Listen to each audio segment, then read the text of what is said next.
There used to be a pond about half a mile away from my old house that I would commonly go fishing in. It was nicknamed Daryl's Pond. I still have no idea who Daryl was or why they called it that, but nobody owned it, so people would once in a blue moon go fishing there as well. It was usually me by myself though. I dug a pole into the ground where I would tie a noose to and from my small kayak. It was about 3 in the afternoon when I rowed out to the middle of the pond. There was another person coming out from the trees. I waved at him and gave him a smile. He hopped into a small boat, floating by the edge of the pond, and began to row over to me. As he got close enough to where speaking to him didn't seem weird, I gave a friendly, "Perfect day, isn't it?" "Yes, absolutely," he said. I didn't say anything after that, and I started to feel a little bit awkward, as if I were obligated to keep some kind of conversation rolling now. "So, you come out here to throw some lines?" I asked.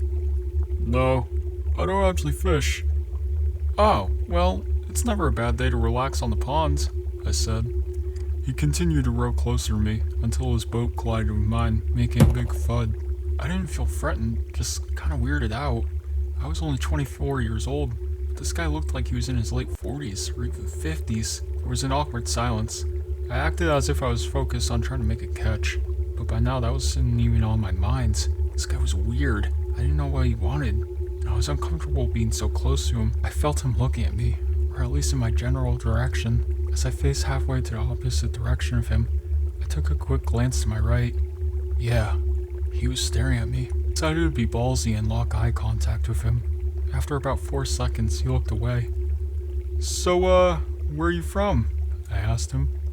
"Up there." He pointed behind himself in the direction of the woodsy hill leading past the dirt road. "Oh, you live by Suffolk?" I asked him. No, I'm not," he said. "What made you decide to come out here?" I asked. "Why not?" His responses were dry. He didn't contribute anything to what was barely a conversation. He just sat there, not doing anything, with half a smile on his face, looking either at me or in my general direction for out. I was creeped out. My heart was racing at this point. I'd go as far as saying I was nervous for my life. We were surrounded by trees in all directions in the middle of the pond. I started rowing a bit closer to land, but in a very low-key kind of way, trying to play it off as I was just trying to find a better spot to find some fish. I was horrified when I saw he was following me. "What a great day, huh?" I felt the shake in my voice. I got close enough to the edge of the pond when I finally told the man, "Hey, I think I'm gonna call it a day." I turned to see his reaction. He was still staring at me, but his smile was gone now. "I can't let you leave," he said. He lifted his flannel to expose a handgun sticking out of his jeans pocket.